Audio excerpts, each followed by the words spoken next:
अरे की हमरो के लगही सुतहलिए आमा, बेटर और पी के रोजे करेले डरामा।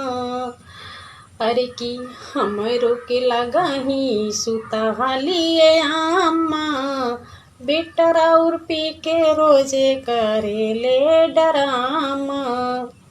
हे अम्मा जी, पियला त इज्जत नाही करेला लुगाई के, पियला त इज्जत नाही करेला लुगाई के।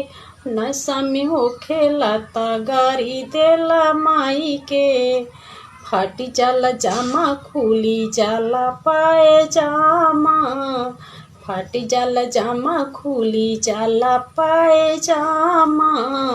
बेटर और पी के रोजे करेले डरामा। अरे की हमरो के लगही सुतहलिए आमा, बेटर और पी के रोजे करेले डरामा। अपने दिल का दुख केकरा से कहीं।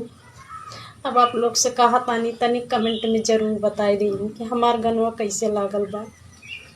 बाय।